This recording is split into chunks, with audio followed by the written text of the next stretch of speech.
Bom, então, mais uma vez, sejam todos bem-vindos para mais um workshop da Aliança Cultural Brasil-Japão.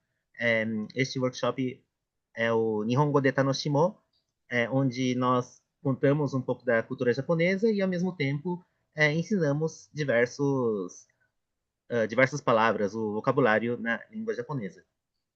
E hoje, este workshop foi projetado meio que de última hora, para dar tempo, antes dos Jogos da Copa do Mundo começar. O tema de hoje é cultura do futebol no Japão. E somando todos os workshops que nós temos realizado, esta é a 60ª edição. É o workshop de número 60. Só que nós temos diversos temas assim de workshop, né? Temos o workshop de provérbios japoneses, que já está na 25ª edição. E gostaria de convidar a todos para participar agora na sexta-feira, dia 12. Nós temos outros workshops assim de aprender japonês por meio de brincadeira de palavras, de quiz, etc. Também fazemos um workshop para traduzir e aprender vocabulário utilizando músicas de anime e muitas atrações diferentes. Então, hoje escolhemos como tema o futebol. Então, gostaria de fazer um breve panorama da história do futebol no Japão e, com isso, vamos separando algumas palavras que podem ser utilizadas no cotidiano, mesmo sem ser no contexto ligado ao futebol.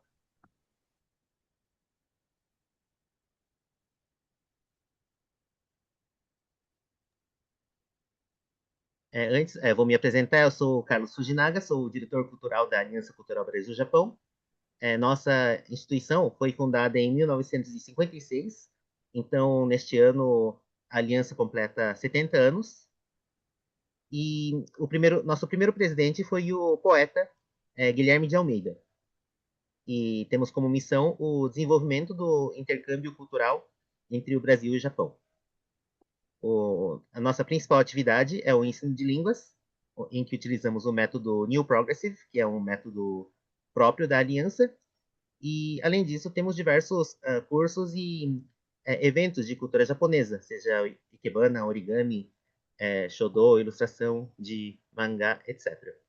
E desde 2023 começamos este workshop online aberto ao público para podermos aprofundar mais na cultura japonesa conforme diversos temas. E hoje, como falei anteriormente, vamos falar sobre a cultura do futebol no Japão. Daí o chat está aberto para quem quiser fazer perguntas. Então vamos começar.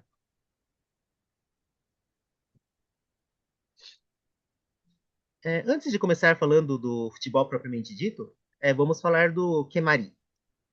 O Kemari, não sei se dá para falar que é um precursor do futebol, mas é uma cultura que já existia lá no Japão, na verdade uma cultura que veio da atual China, é, de é, usar a bola. É um jogo usando uma bola, né? O Kemari escrevemos assim com ideogramas bem difíceis, como temos aqui no canto superior esquerdo.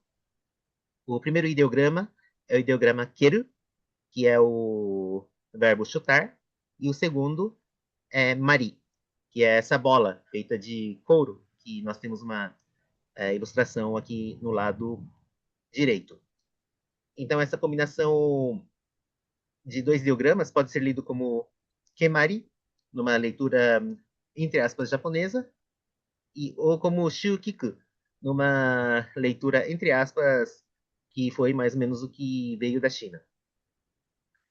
Então, a prática do kemari é, veio da atual China ao Japão por volta do ano 700, século sétimo, né?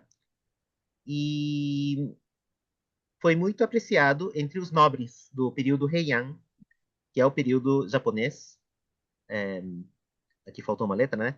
Mas o período Heian que vai de 794 a 1185. E, na verdade, esse Kemari, existem diversas teorias de como é que era o jogo de Kemari, mas atualmente o mais comum é quando é, uma pessoa pega o Kemari e começa a fazer tipo uma embaixadinha para jogar o Kemari o mais alto possível e é, pegar de volta, ou seja, chutar de novo sem deixar a bola cair. Então é muito parecido com a embaixadinha.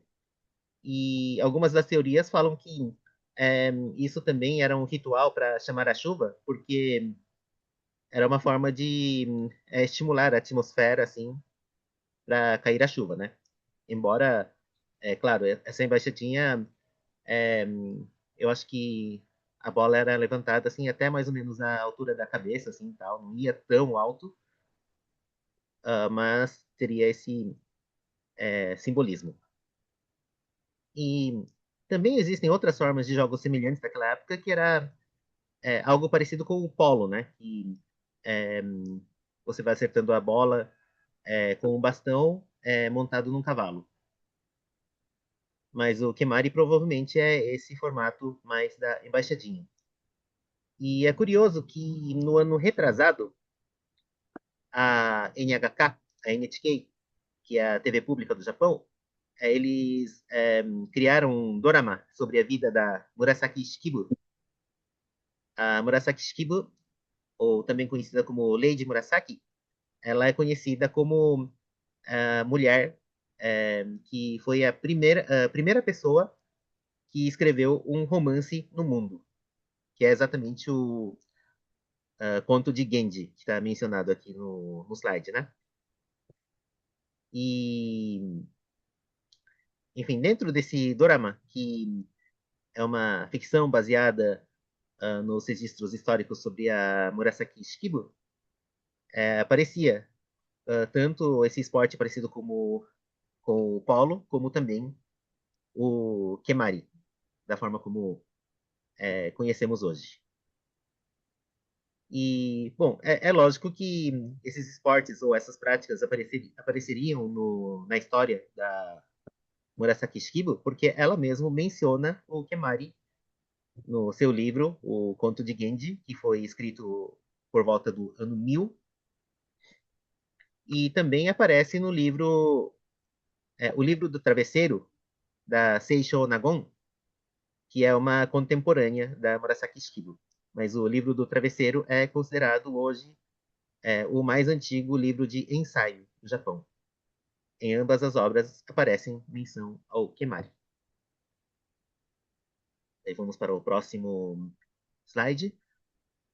E agora vamos ver como que entrou o futebol propriamente dito no Japão.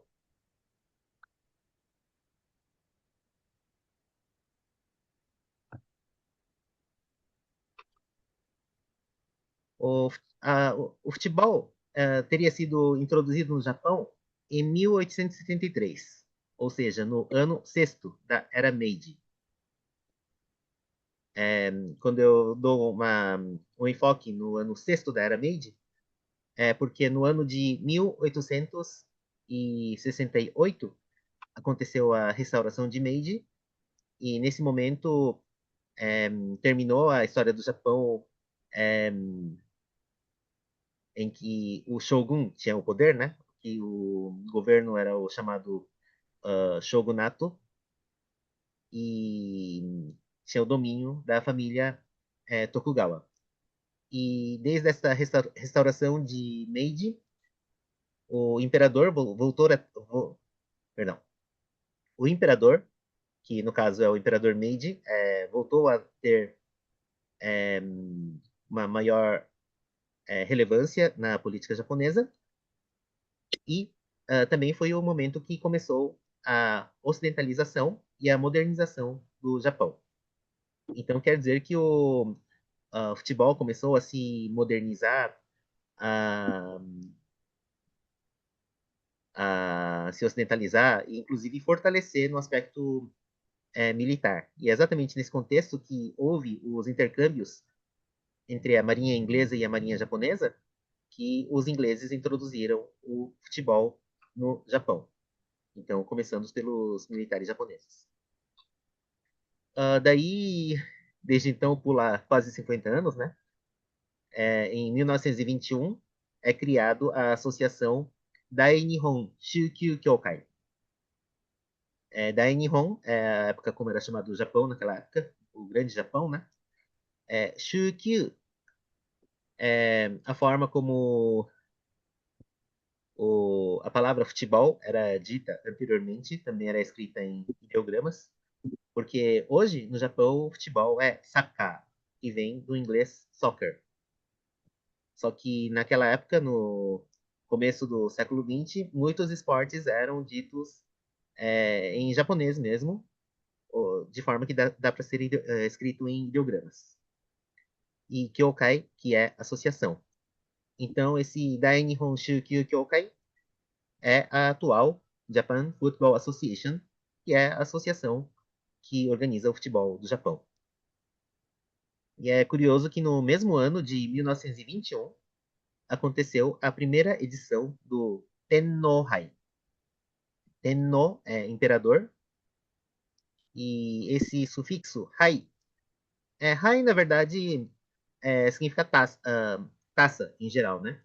Então, Tennohai é a Copa do Imperador. Daí a palavra semelhante tem o Kogohai. Por quê? Kogo, eu vou escrever aqui no chat.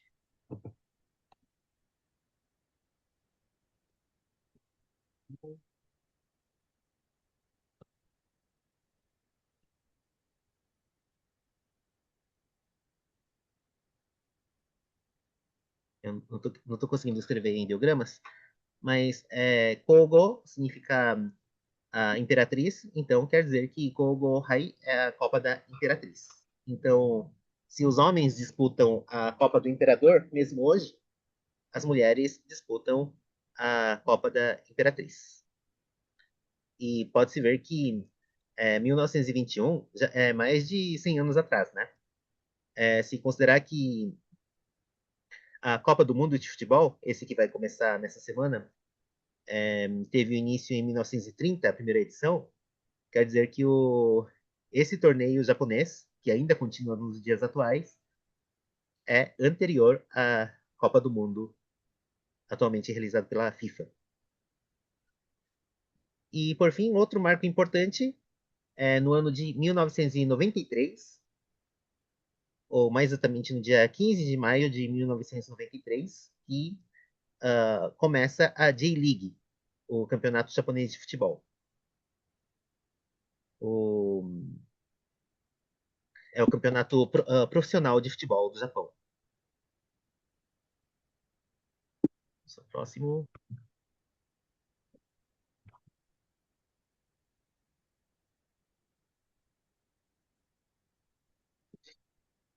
Deixa eu só verificar se alguém não conseguiu entrar no.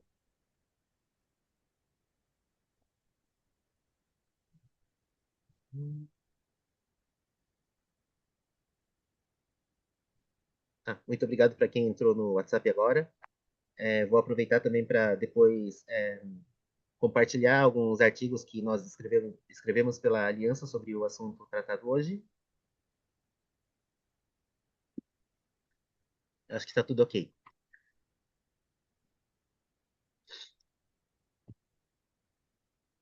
É,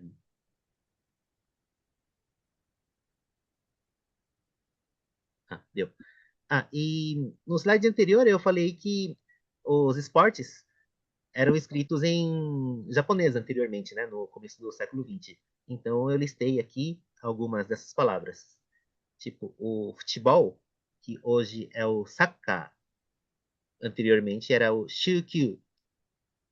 Dá para ver que todos os esportes que eu listei aqui têm o mesmo segundo ideograma, né?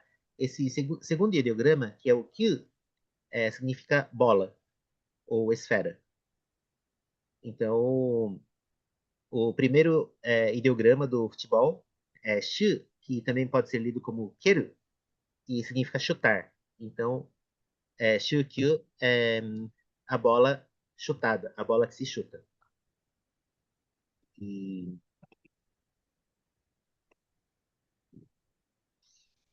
mas hoje em dia é utilizado em inglês, né?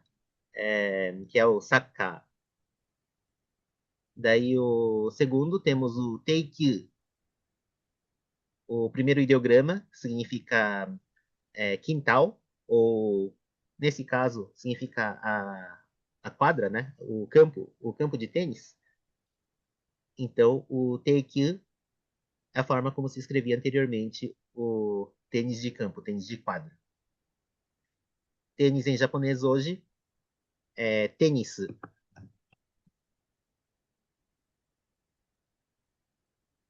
Daí, em terceiro, temos o takyu. O primeiro ideograma é o taku, que significa mesa. Então, é o tênis de mesa.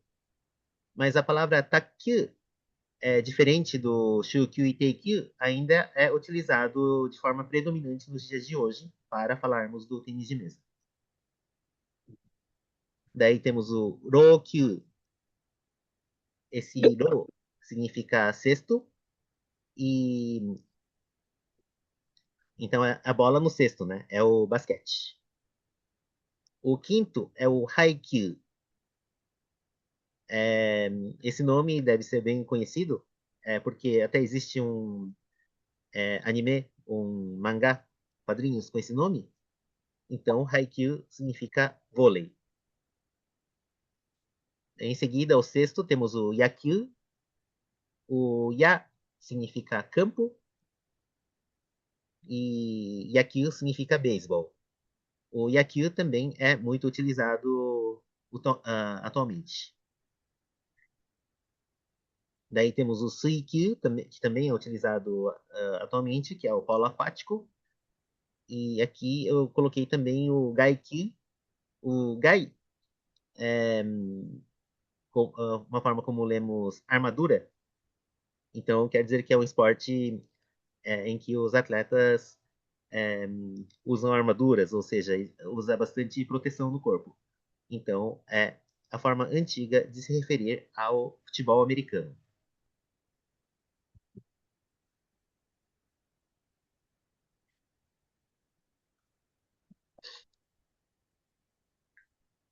Daí. Eu acho que inverti a ordem do slide.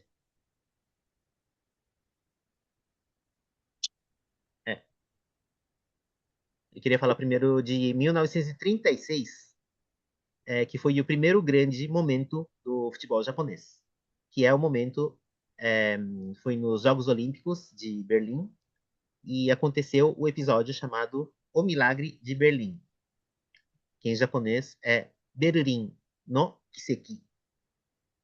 Berurin, obviamente, é Berlim, Kiseki é milagre, e o no é a conexão das palavras, né, de posse. E eu acho muito interessante que no Japão pega muito desses acontecimentos e eles colocam um título que fica consagrado entre as pessoas. No caso do futebol, o primeiro grande momento foi esse Milagre de Berlim. Daí, para esse evento, teve os antecedentes, né? Bem nesse ano, no Japão, tinha acontecido o incidente de 26 de fevereiro é, de 1936, né? Esse incidente de 26 de fevereiro, em japonês, é chamado de Ni-ni-roku Jiken, ou seja, é, 226 incidente. E junto com outro incidente que é, é o Go-Ichigo Jiken, o incidente de é, 15 de maio, que aconteceu na década de 1920, são os dois famosos é, famosas tentativas de golpe de Estado que aconteceu no Japão. Esse incidente de 26 de fevereiro que é, foi uma tentativa de golpe causada por jovens oficiais do exército japonês. E por conta desse incidente, quase que o time de futebol japonês nem conseguiu participar dos Jogos Olímpicos. Mas no final juntaram os universitários e os recém-formados para formar um time e eles chegaram a Berlim para participar dos Jogos Olímpicos na modalidade de futebol, né? E logo no primeiro jogo ia jogar com a Suécia, que era uma das grandes favoritas daquele ano. E a Suécia começou marcando 2 gols. Só que o Japão conseguiu virar para 3-2 e foi para a fase seguinte. E exatamente por isso, este episódio é chamado de Berlin no Seki, o Milagre de Berlim. Só que assim, para ter uma ideia, é, pode dizer assim que o Japão se esforçou bastante para vencer da Suécia, é, que era a favorita do jogo, né? Tanto que na fase seguinte perdeu para a Itália, que era outra das grandes favoritas daquele ano. A Itália até chegou a ser campeã depois, mas a Itália venceu o Japão por 8-0. E é curioso, eu ia falar exatamente o que o Eric colocou aqui, a Suécia está exatamente no mesmo grupo do Japão na Copa deste ano. E eu vou falar também um pouco do futebol feminino, mas a Suécia e o Japão também têm confrontos é, históricos, né? Entre Japão e Suécia no feminino. É, é que hoje a Suécia não dá para dizer que é uma seleção favorita à Copa, mas historicamente a Suécia teve muita força, né? Tanto que o próprio Brasil, o jogo Brasil e Suécia no futebol masculino também é um dos confrontos que mais se repetiram na história. Bom, daí eu vou voltar aqui no outro slide. Aqui é 1977. Aqui eu gostaria de dar o destaque ao Okudera Yasuhiko. O Okudera Yasuhiko é o primeiro japonês que se profissionalizou numa liga europeia, que no caso é a Bundesliga, que é o campeonato alemão. Na verdade, tem algumas fontes que dizem que ele é o primeiro profissional japonês, né? É, mas existem, assim, é, outras hipóteses, assim, que é, tem um jogador que se profissionalizou, é, agora me deu um branco, acho que foi na Tailândia, é, mas assim, é uma situação que não dá para falar que dá para afirmar que é futebol profissional ou se é meio amador, assim, e tal. É, então, quando a gente vê a descrição sobre a carreira do Okudera, a gente vê geralmente escrito que ele foi o primeiro japonês a se profissionalizar numa das 5 grandes ligas europeias. E não apenas ele é, fez parte do, de um time alemão, esqueci de colocar aqui, foi o One FC Com, que aqui no Brasil a gente conhece como Colônia, eu coloquei no chat. Ele não apenas é, ele não apenas foi o primeiro japonês a jogar futebol alemão, mas também foi o primeiro a ser campeão alemão na primeira temporada, que foi em 1977 e 1978. E ele ficou um tempo lá na Alemanha, passando por outros times, como o Werder Bremen, e ele era conhecido como Toyo no Computer, que é o computador do Oriente.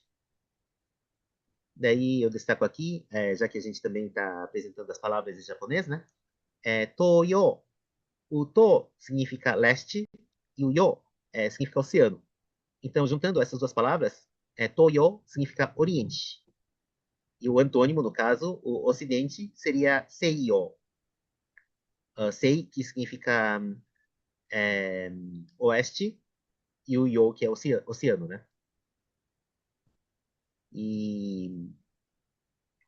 Só que daí, na hora que eu estava montando esse material, eu fiquei com uma dúvida, eu fiquei com um questionamento na cabeça, assim, que para quem estuda sobre o Japão no ponto de vista sociológico, antropológico e tal, a gente sempre lê o livro é, Orientalismo, o Oriente como Invenção do Ocidente, do Edward Said, que por acaso eu vi agora que foi lançado no ano de 1978, o mesmo ano que o Okudera foi o campeão é, alemão pelo Colônia, né?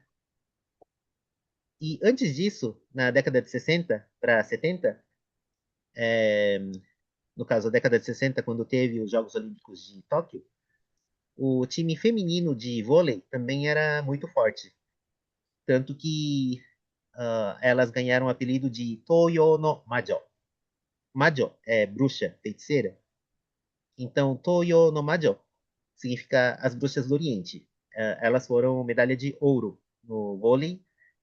E, na verdade, o Japão tinha certo domínio no vôlei por volta do século, quer dizer, por volta das décadas de 1960 e 1970, né? Só que daí, agora eu fico pensando, é, quando eu conheci a história do Okudera, eu acho que a primeira vez que eu li sobre o Okudera foi quando eu estava lendo Captain Tsubasa, os quadrinhos que no Brasil a gente também conhece como Super Campeões, né? Que na série que começou em 1994, tem uma menção ao Okudera, como Toyo no Computer. E no Super Campeões também tem o Toyo no Shigoshin. Shigoshin, que eu vou escrever aqui no chat.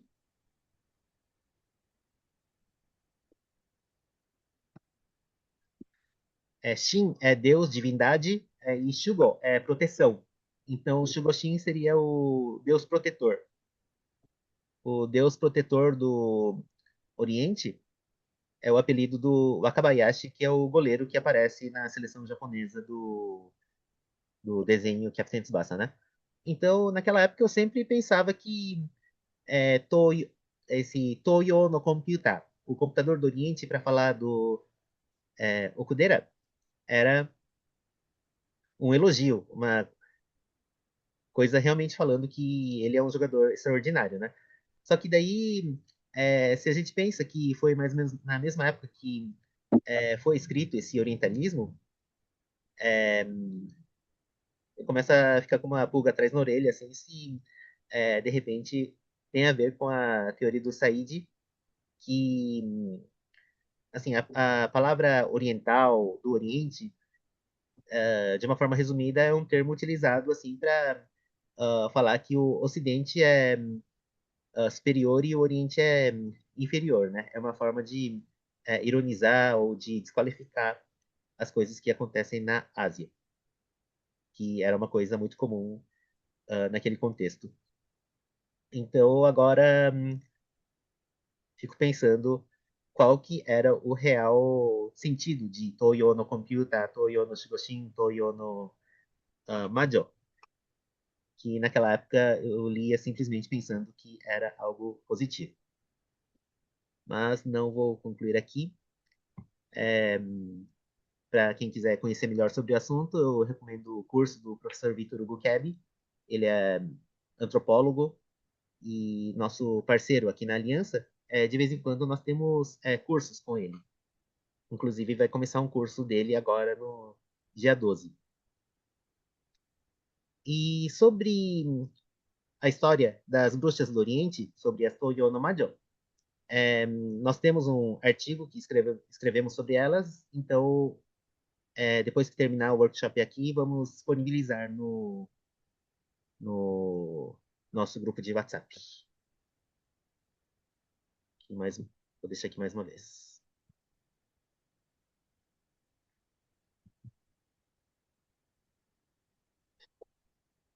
Daí aqui já pulamos para 1993. 1993 é conhecido por dois grandes acontecimentos, né?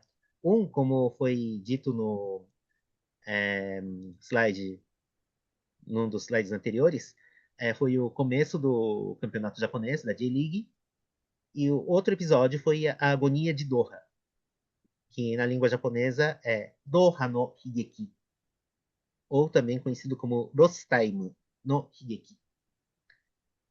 Essa palavra Higeki, geralmente a gente traduz como tragédia. Higeki porque o Hi, o primeiro idioma, significa tristeza, e o Geki significa peça de teatro, uma peça, né? Então, o Higeki seria a tragédia do teatro. Tanto que também tem a palavra Kigeki, que em vez do Hi, a gente escreve Ki, que significa alegria. Então, uma peça que tem alegria seria a comédia. Então, é o Kigeki e o Higeki. Só que nesse caso, em vez de falar que é tragédia de Doha, já está consolidado que traduzimos como agonia de Doha. Por quê? E além de agonia de Doha, tem outro nome que é Rostime no Higeki, que é a tragédia ou a agonia dos acréscimos, do tempo adicional. Rostime, que aqui eu escrevi em inglês mesmo, é o que atualmente chamamos de additional time. Isso é uma regra mundial, né? Dito tanto em inglês, daí o Japão segue esse formato em inglês e atualmente fala additional time. Mas por volta de 1993 era o Lost Time. E o que estava acontecendo naquela época? O Japão, é, naquele momento, ainda nunca tinha chegado até uma Copa do Mundo e estava na eliminatória asiática no momento que estava na última partida. E se o Japão vencesse o.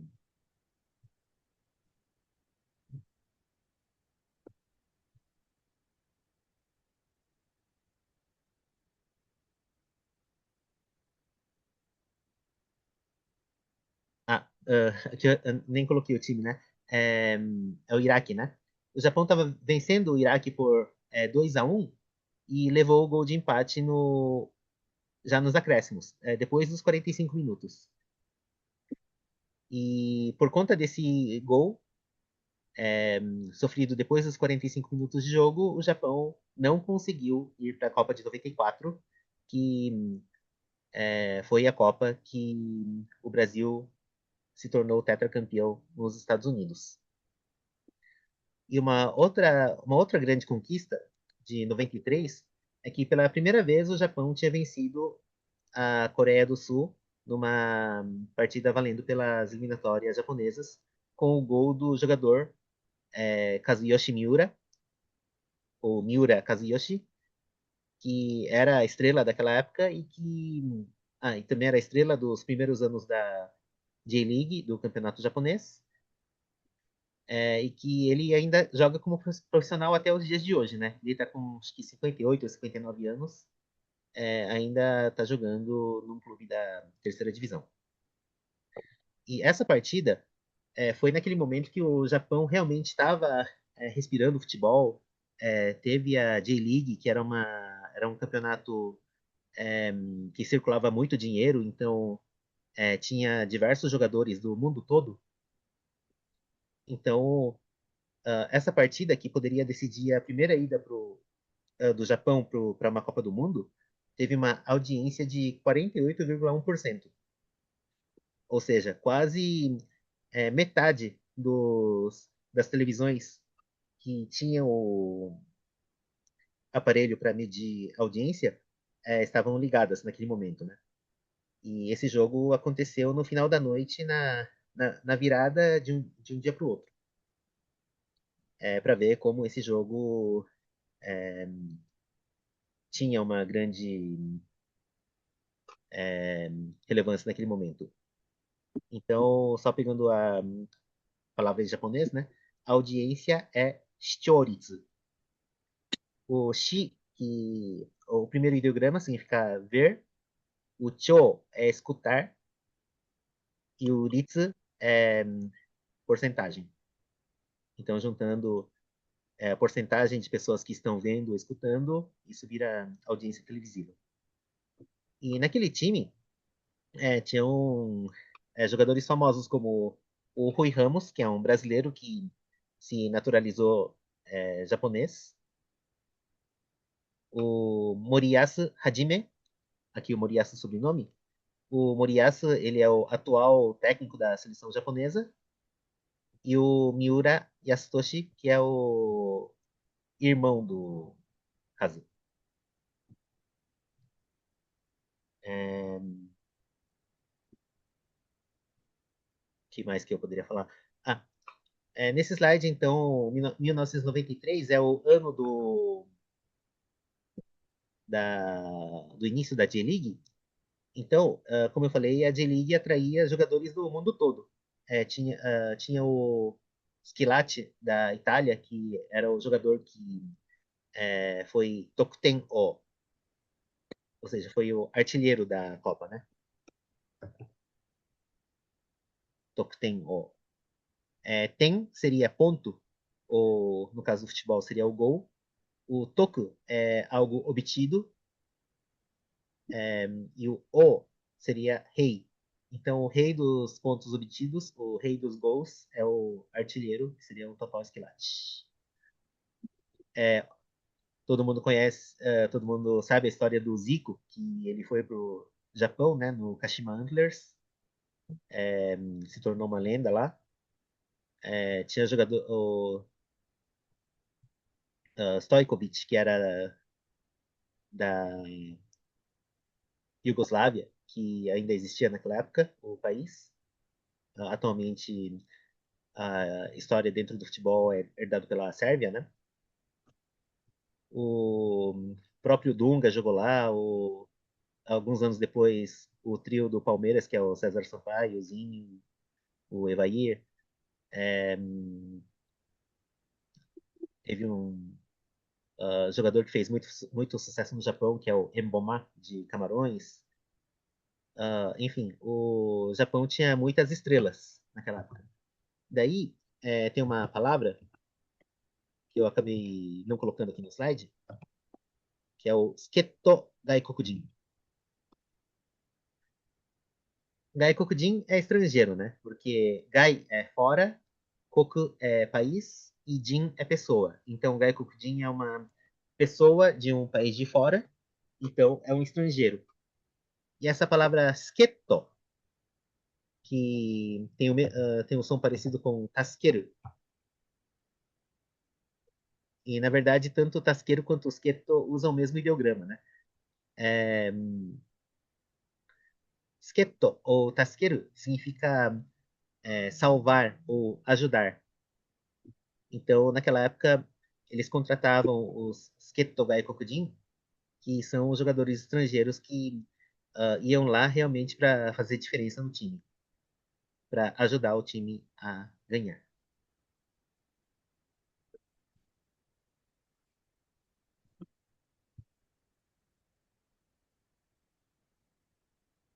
Eu estou me atrapalhando aqui que quando eu dito no chat eu tenho que clicar a tela uma vez para mexer, né? Okay. Daí aqui já viemos para 1996. Opa.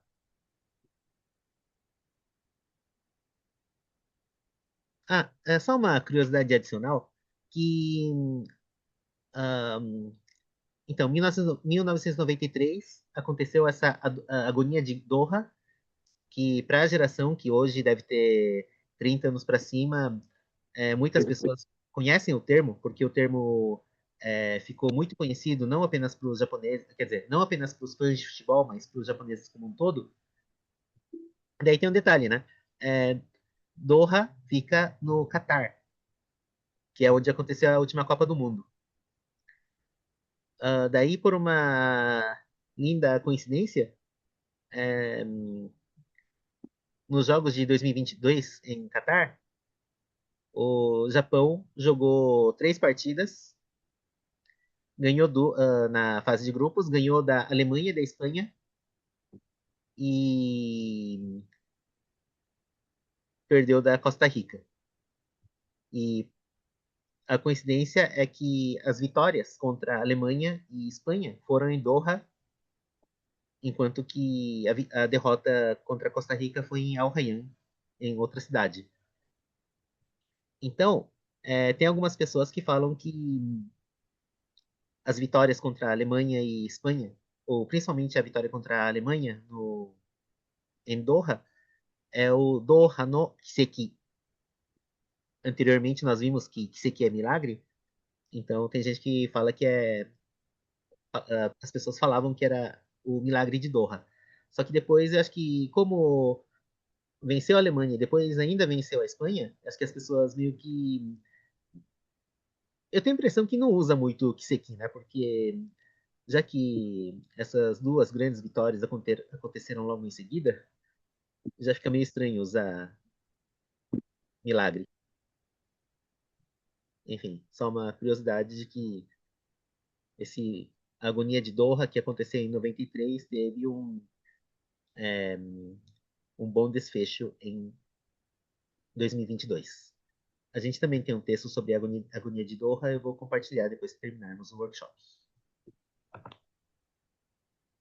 Então voltamos aqui para Milagre de Miami, 1996. Eu esqueci de escrever em japonês na tela, né? É o Miami no Kiseki.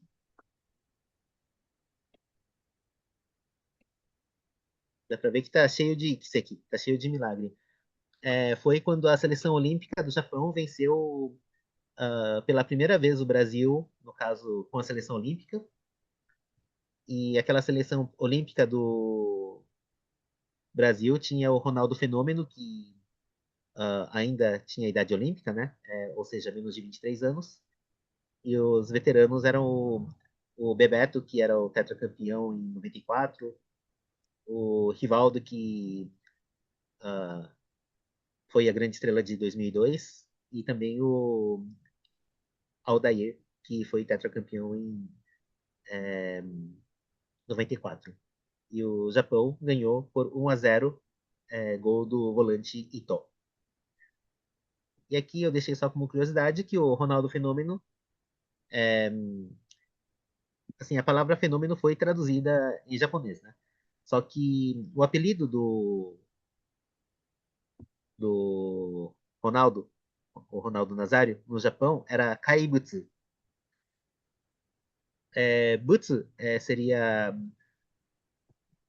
objeto e Kai é algo é, estranho ou algo fora do comum, talvez. Então, o Kaibutsu geralmente é uma palavra utilizada para se referir a monstro, né?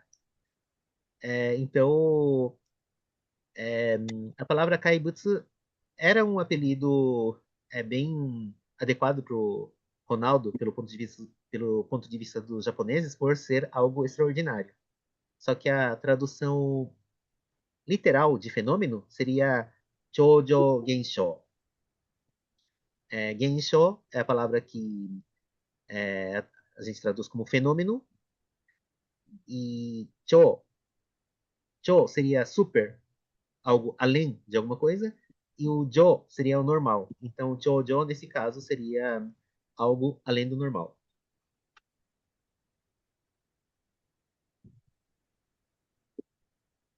Daí aqui, em 1997, o evento histórico chamado o Júbilo de Johor Bahru, ou em japonês, Johor Bahru no Kanki. A palavra Kanki significa grande alegria, é, uma alegria indescritível, assim. Tanto que, na hora de traduzir para o português, virou o júbilo de Johor Bahru, na Indonésia. Esse é o termo dado à primeira vez que o Japão se classifica para uma Copa do Mundo, que no caso foi a Copa da França de 1998, e o Japão venceu o Irã por 3-2, sendo que empatou por 2-2, acho que foi por 2-2, né? Enfim, empatou no tempo regulamentar, nos 90 minutos iniciais, e depois na prorrogação, o Okazaki, que fazia parte do Urawa Red Diamonds, fez o Golden Goal, o gol da vitória. Naquela época, acho que já chamava Golden Goal, né? Eu coloquei aqui na linha seguida que na época que o Japão começou o seu campeonato em 1993, nenhum jogo terminava empatado. Sempre que o jogo terminava empatado, eles realizavam esse acréscimo não, a prorrogação, e a prorrogação era decidida por Sadondes. Esse Sadondes, eu vou escrever aqui no chat também.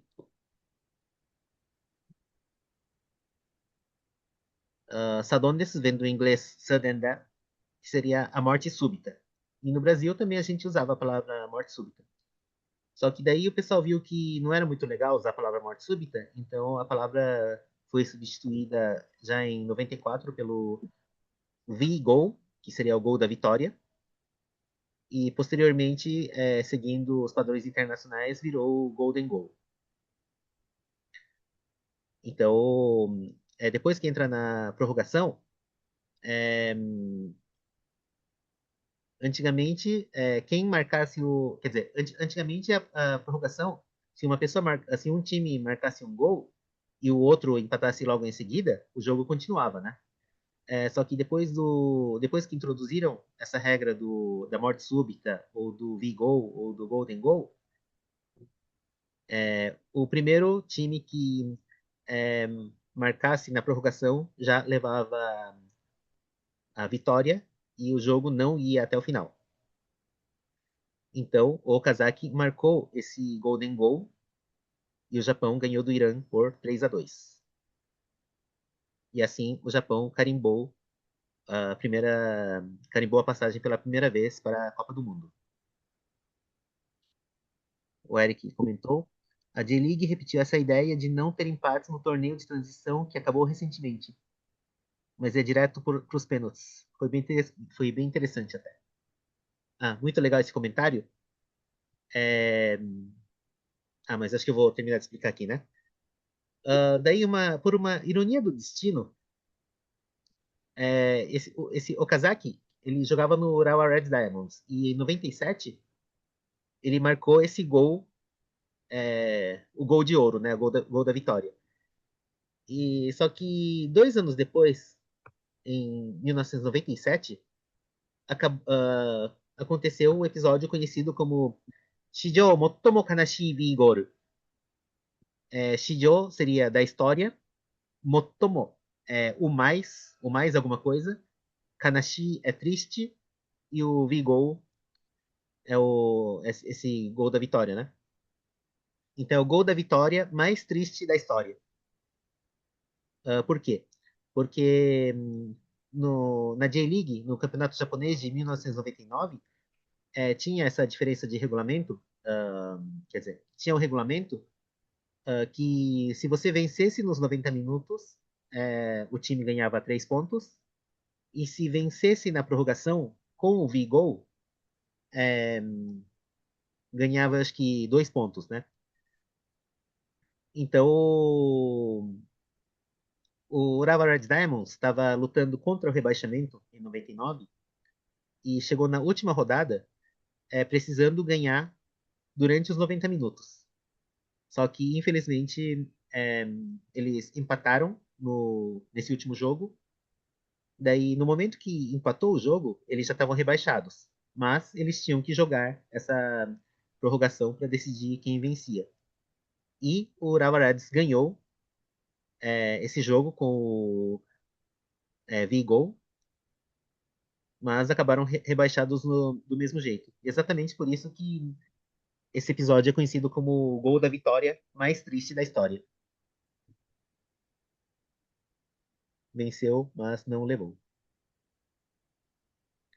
Daí, voltando para o comentário do Eric, a J-League começou com uma história de Hyakunen Koso, que seria um planejamento voltado para 100 anos. E até agora, o campeonato japonês começava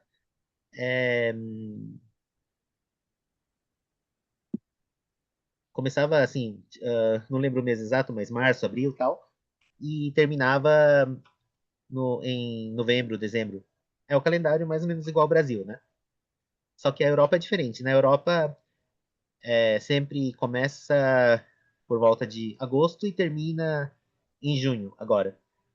Então, o Japão quis adaptar o calendário para também começar no meio do ano e terminar em junho.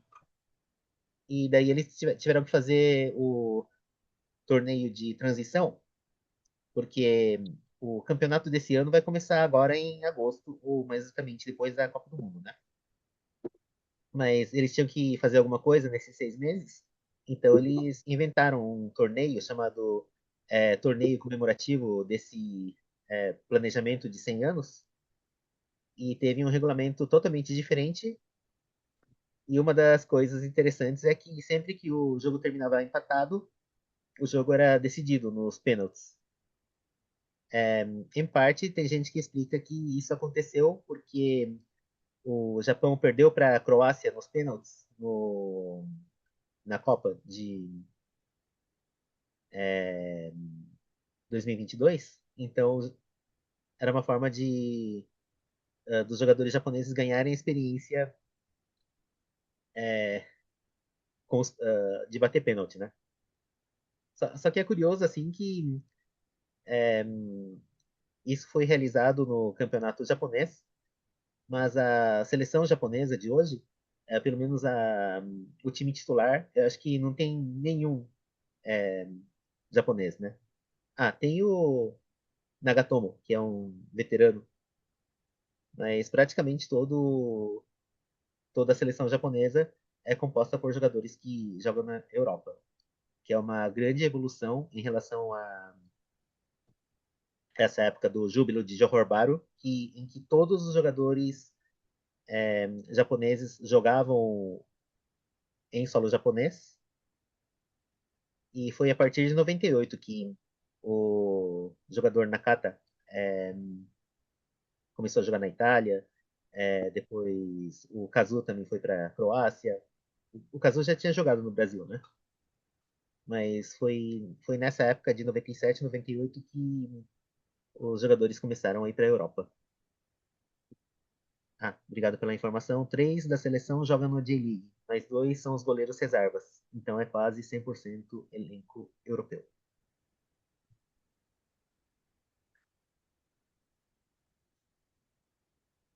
Dentre esses 3, tem 2 que são goleiros, mas o que joga na linha é o Nagatomo, que é o veterano da seleção.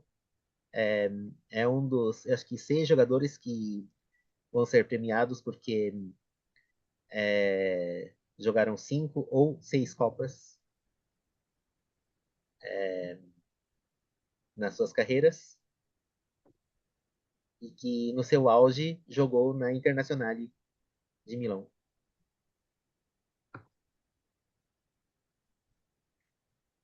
Vamos para o próximo. Ah, isso mesmo. Primeiro asiático a jogar 5 Copas.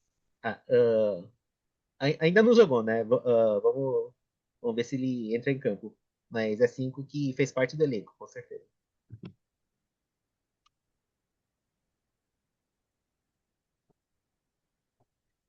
Aqui eu deixei mais por curiosidade outros nomes de acontecimentos de jogos históricos. Um é o Milagre de Istambul, Istambul no Kiseki. O Kiseki já vimos anteriormente, né?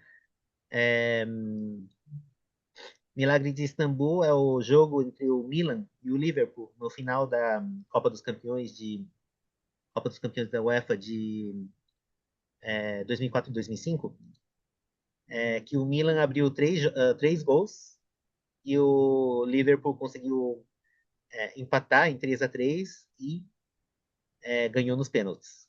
Então, obviamente, esse milagre é no ponto de vista do Liverpool, porque, no caso, no ponto de vista do Milan, foi uma tragédia.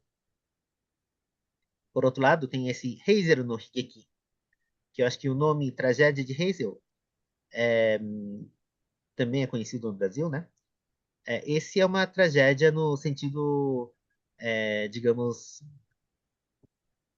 mais apropriado, que é um episódio triste que aconteceu não dentro de campo, mas teve a briga de torcedores entre a Juventus da Itália e o Liverpool da Inglaterra, que teve acho que 50 mortos e muitos feridos, né? Eu vou com a minha mão, ó, entrar posterior à fíbula, com a minha parte da. Então, no caso de Doha no Higeki, acho que faz muito sentido usar a palavra agonia, por ser uma situação de jogo. Esse Heiser no Higeki usa a palavra tragédia mesmo, porque foi um episódio muito triste. E também coloquei aqui dois episódios do futebol brasileiro. Primeiro, o Maracanazo. Aqui simplesmente fala que é o Maracanã no Higeki, que seria a tragédia do Maracanã, ou a agonia do Maracanã. Foi quando o Brasil perdeu a Copa de 1950. E o 7-1 da Copa de 2014, né? Aqui é chamado de Mineiron no Zangeki. Esse Zangeki, o Geki, como falei, anteriormente é peça de teatro, peça em geral, e o Zan seria humilhação. Então, o 7-1 do Mineirão seria é, Mineiron no Zangeki.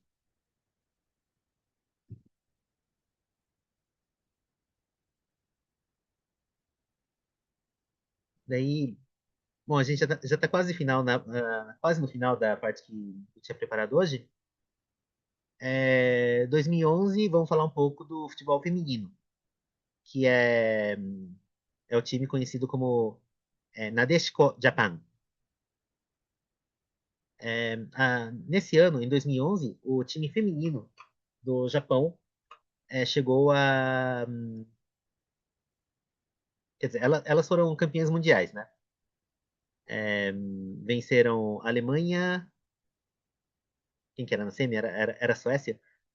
E depois venceu os Estados Unidos na final. E o Japão se tornou campeão mundial, campeão de Copa do Mundo no feminino. E essa vitória teve um significado muito importante lá no Japão, porque 2011 foi o ano que aconteceu o grande terremoto do leste japonês, né? No, ou também dizemos que é o nordeste japonês, que é a região Tohoku, nordeste. E a vitória do Japão na Copa do Mundo é, diz que encorajou muitas pessoas naquele ano trágico. Mas daí, vamos ver por que o time feminino japonês tem esse nome, Nadeshiko Japan. Nadeshiko é o nome de uma flor, que é a cravina. São cravos pequenos. E além desse nome da flor, existe um termo chamado Yamato Nadeshiko.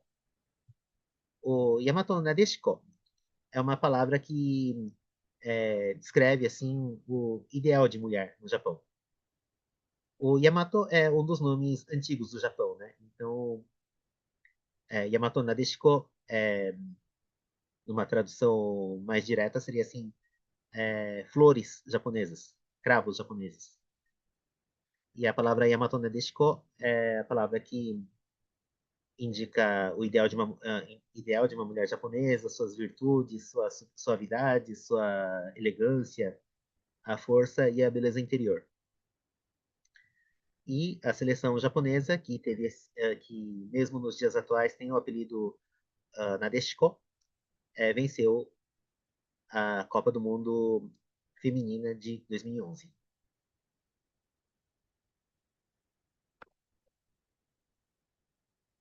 Daí aqui temos o. Já que falamos do apelido, Nadeshiko Japan, vamos falar do apelido masculino também, que é o Samurai Blue. O Samurai Blue é um apelido que começou a surgir por volta de 2005 e foi oficializado no Japão em 2009. Daí, quem acompanha o futebol japonês sabe que o Japão usa um uniforme azul. Isso o time masculino, né? Porque o time feminino realmente usa um uniforme mais rosa, que tem detalhes assim de flores. Mas o masculino usa o azul. E não existe uma explicação exata de por que o time japonês usa o uniforme azul, mas tem essa teoria de que seria a cor do céu e do mar que envolve o Japão, porque o Japão é um arquipélago, né? É um país que está rodeado de mar. Então, todas as riquezas também vêm do mar. Então, o Japão é um país que valoriza muito o mar e o céu. Então, seria a cor do mar e o céu. Outra hipótese diz que é, herdou o cor do uniforme da Universidade Imperial de Tóquio, que é a atual Universidade de Tóquio, que era o time mais forte por volta de 1930. E também tem a teoria que fala que o azul vem do tingimento tradicional, que é o Aizome. E o símbolo do Samurai Blue é o Yatagarasu, que é o corvo de três patas, que também é conhecido como Michibiki no Kami. Michibiki significa guia. Então, é um animal que aparece na mitologia do Japão e teria guiado o Imperador Jimmu. O Imperador Jimmu é o primeiro imperador é, da história do Japão. E ele estava perdido na região de Kumano e seria esse corvo que guiou ele até Yamato, que é a atual região de Nara.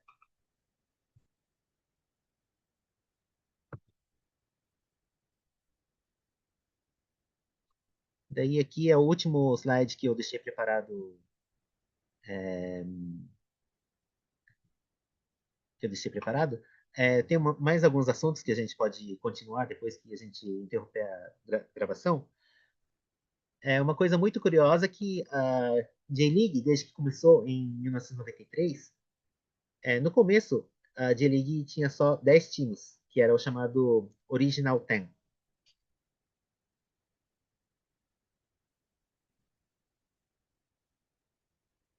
Daí tem umas características, né, que é,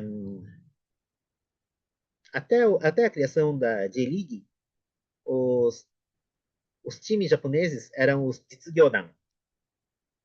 Jitsugyodan seria empresa, né? Ou seja, eram times das empresas que formavam times de futebol para disputar os campeonatos. E a partir de 1993 que começou a profissionalização, e depois que começou a profissionalização, é, agora não é mais permitido colocar o nome de empresas no nome do time. Então, atualmente, todos os times japoneses têm o nome da região onde fica a sede do seu time e eles inventam um apelido que muitas vezes é um trocadilho ou tem alguns elementos históricos ou coisas típicas da região. Então é bem interessante. E aqui eu selecionei 4 que são as que eu acho que são os nomes mais interessantes no sentido de a gente aprender alguma coisa da cultura japonesa. O Vegalta Sendai. Sendai é a maior cidade da província de Miyagi. E a cidade de Sendai é famosa pelo festival Tanabata. Tanabata, aqui no Brasil, é conhecido como o Festival das Estrelas. E o Tanabata acontece no mês de julho, aqui em São Paulo, né? E Festival das Estrelas, porque existe assim, é uma história de amor entre o cuidador de gado e a princesa Tecelã. Eles eram muito trabalhadores, até que eles se casaram, tanto que o pai da princesa Tecelã, que era o Senhor Celestial, ele ficou muito contente com o casamento. Só que o problema é que depois que eles começaram a namorar e se casaram assim tal, eles começaram a abandonar o trabalho e só ficam se encontrando, né? E daí o Senhor Celestial ficou meio incomodado com essa situação e ele separou os dois em, em lugares afastados do céu e separou eles colocando a Via Láctea no meio. E uma vez por ano, no mês de julho, eles conseguem se aproximar e se encontrar nas margens da Via Láctea. E essa mitologia, que tem origem na China, na verdade é um fato observável, pelo menos lá no hemisfério norte, que a princesa Tecelã é representada pela estrela Vega e o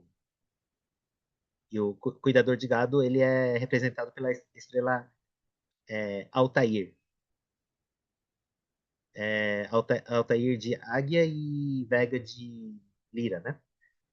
Então, o time Vega Alta Sendai junta a palavra Vega, que é o nome de uma estrela, e junta com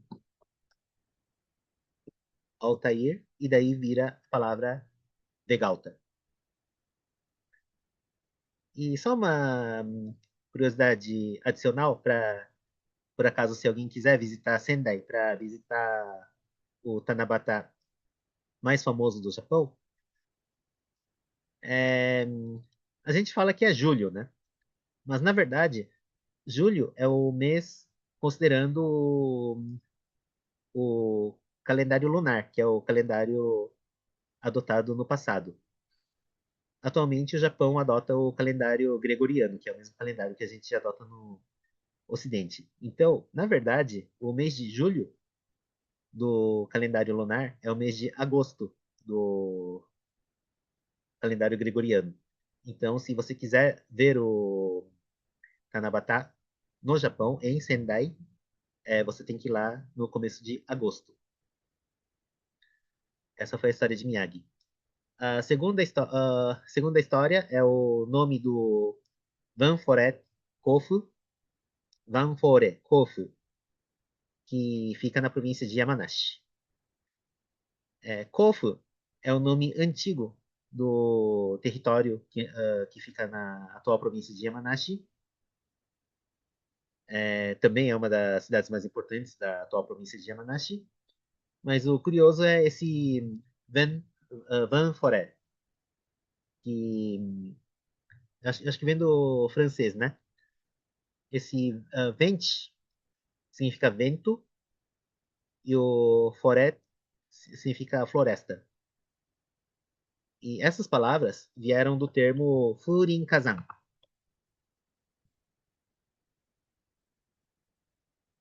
Furin-kazan. Furin-kazan é a abreviação de um ensinamento que aparece no o livro da guerra de Sun Tzu,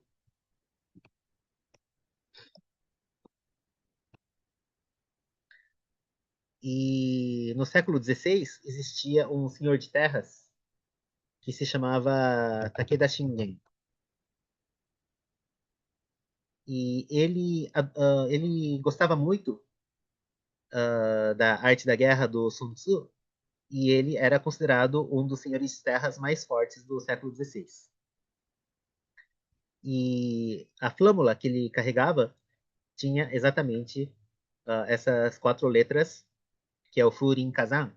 O Fu é o vento, o Rin é a floresta ou o bosque, o Ka significa fogo, e o Zan também pode ser lido como San, seria as montanhas. Então tem um verso, tem uma estrofe no Arte da Guerra que diz que numa guerra você precisa ser rápido como o vento, silencioso como o bosque ou a floresta, implacável como o fogo e imóvel como a montanha, é, inabalável como a montanha. E na verdade tem uma continuação, mas o Takeda Shingen utilizava esse Furin Kazan como o tema, como a flâmula dele. Então foi daí que o clube da D-League tirou o Venforé, vento e bosque, vento e floresta. Daí temos aqui o Nagoya Grampus, da província de Aichi. Isso aqui também tem a ver com o Senhor de Terras, que lá, lá em Nagoya, na cidade de Nagoya, tem o castelo de Nagoya, né? Que, deixa eu ver aqui, o Eric comentou. Um fato interessante sobre o Ventforet Kofu é que eles já jogaram a Champions League da Ásia, mesmo estando na J2, e se classificaram pela Copa do Imperador. Isso mesmo. É, porque a Copa do Imperador é uma Copa japonesa que permite a participação tanto dos times profissionais também como os amadores, né? Também tem vários times que são que passaram pela seletiva regional ou seletiva de cada província e também tem times universitários. Então é muito difícil de um time da segunda divisão para baixo vencer a Copa do Imperador, mas existe a possibilidade. Então, o Danfore Kofu foi realizando o que é chamado de Giant Killing. Giant Killing, né? É o termo que é utilizado no Japão quando aqui no Brasil a gente quer falar, por exemplo, zebra, quando o time claramente fraco derrota o time mais forte. Aliás, tem essa palavra Giant Killing, mas tem também a palavra Gekokujo. Gekokujo é o termo exatamente usado no século XVI, na época das guerras entre os territórios japoneses, que quando aquele mais fraco derrubava o mais forte, né? Ou também quando o suzerano, o mais fraco, desafiava o seu mestre e vencia.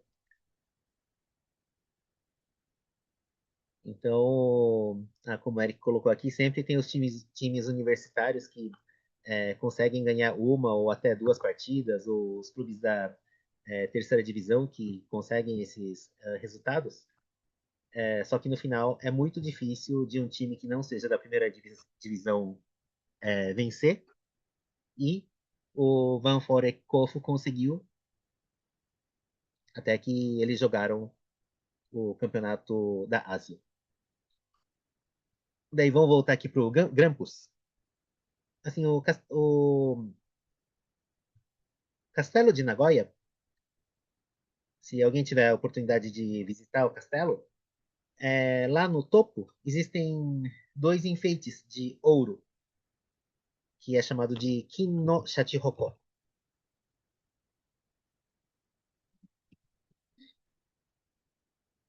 esse Shati é um ser imaginário que tem a forma, tem a aparência de uma orca. Então, na verdade, o animal orca também é chamado de Shati, né?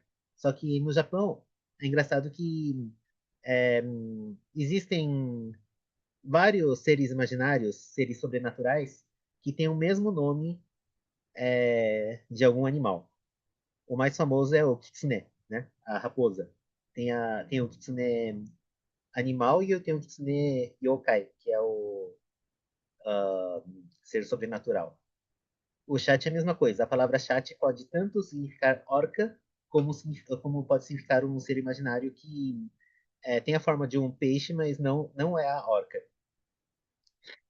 E esse enfeite de chat, que fica no topo do castelo de Nagoya, é um amuleto protetor do castelo.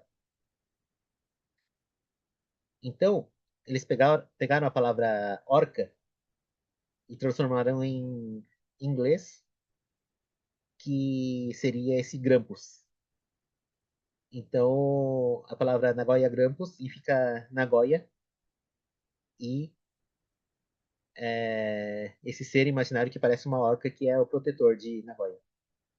Tanto que o mascote do Grampus também é uma orca, nesse caso, o próprio animal. Por fim, queria falar do Sanfrecce Hiroshima, que é da cidade de Hiroshima. E Sanfrecce, o San é japonês. É o Ichi-ni-san, ou seja, San é 3 em japonês.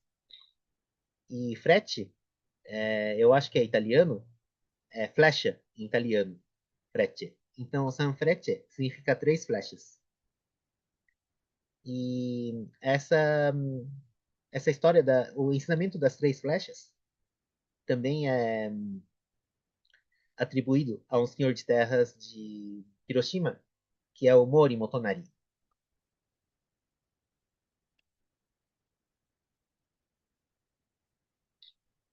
Na verdade, hoje a gente já sabe que é uma história fictícia, é uma ficção criada posteriormente, né? Tipo, é meio impossível de ter acontecido de verdade, mas é atribuída a Mori Motonari, que é um episódio assim, que ele tinha 3 filhos.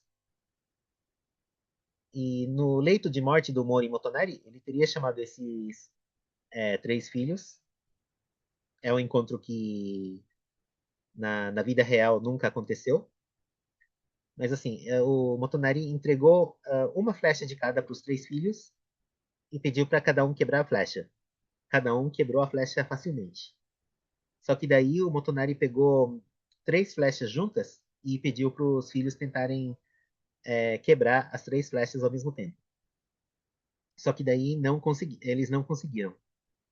Então foi esse ensinamento para dizer que uma flecha isolada é muito frágil. Só que se você junta 3 flechas, você não consegue quebrar as 3 flechas.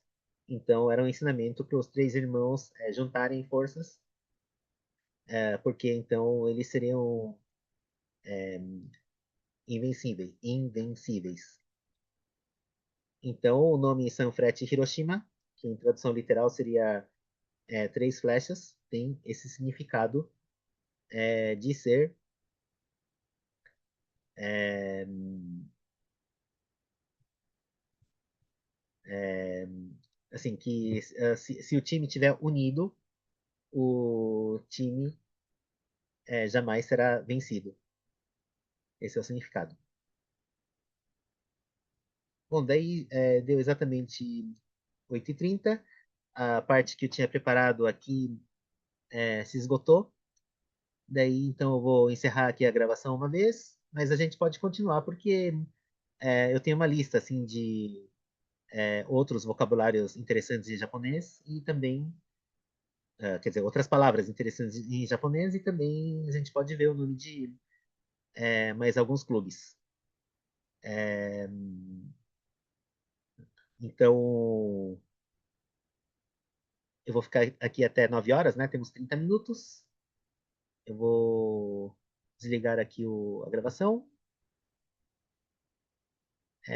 Mas, mais uma vez, muito obrigado pela presença de todos e quem tiver interessado, eu espero vocês na sexta-feira, onde vamos trabalhar provérbios, ou seja, ditados japoneses sobre aves, sobre pássaros. Então, encerro a gravação aqui.